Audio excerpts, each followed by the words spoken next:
in a Searle's experiment for determination of Young's modulus, when a load of 50 kg is added to a 3-meter long wire, micrometer screw having pitch 1 millimeter needs to be given a quarter turn in order to restore the horizontal position of spirit level. Young's modulus of the wire if its cross sectional area is, यानी कि हमारे पास एक experiment है जिसमें हमें कुछ data given है, हमें लोड दिया हुआ है, हमें वायर की लेंथ दी हुई है, तो और क्रॉस सेक्शनल एरिया भी दिया हुआ है, साथ में हमें बोला गया है कि स्क्रू गेज की जो पिच है वो 1 मिलीमीटर है और उसको हम टर्न कर रहे हैं, कितना क्वार्टर टर्न कर रहे हैं, तो हमें निकालना है Young's modulus.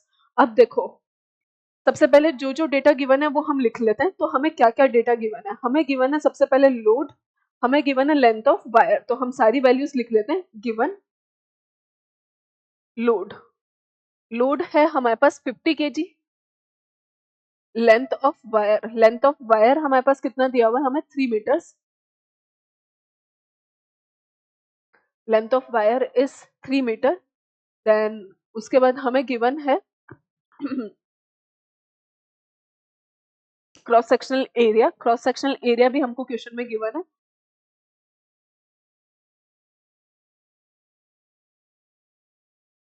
Cross sectional area is given as 10⁻⁻⁵ metre square. अच्छा, सब कुछ अभी तक हमें SI यूनिट में ही गिवन है, हमें कुछ भी कन्वर्ट करने की जरूरत नहीं है।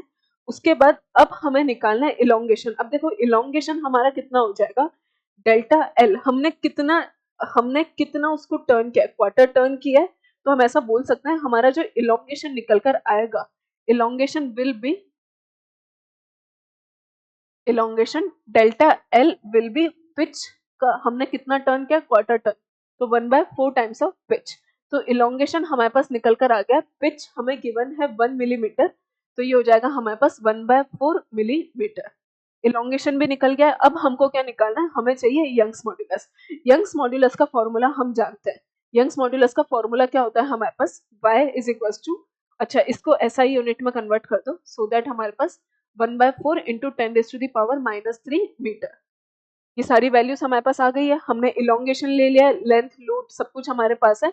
हमें चाहिए पिच, सॉरी हमें चाहिए यंग्स मॉड्यूलस। तो यंग्स मॉड्यूलस की वैल्यू हम निकालते हैं, दिखते हैं। यंग्स मॉड्यूलस का फॉर्मूला होता है फोर्स अपॉन में area change in length upon में लेंथ। इसी को मैं ऐसे भी लिख देती हूँ, फोर्स इंटू लेंथ अपॉन में area into delta L.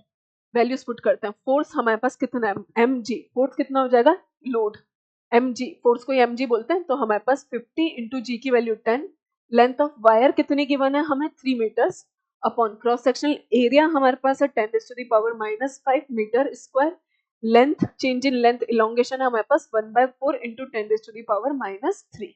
Calculation करते हैं, y इज इक्वल टू 4 ऊपर चला जाएगा, 4 into 3 into 500 upon 10⁻⁻8, 4 into 3 into 500 upon 10⁻⁻8, y is coming out to be 4 3s are 12, 12 5s are 60, 4 into 3 12 into 5 into 10⁻10 100 10⁻10। तो हमारे पास Young's modulus जो आ रहा है that is coming out to be 6 into 10⁻11 newton metre square. तो answer will be option number A will be the correct answer। तो यहाँ से हमने यंग्स मॉड्यूलस कैलकुलेट किया है।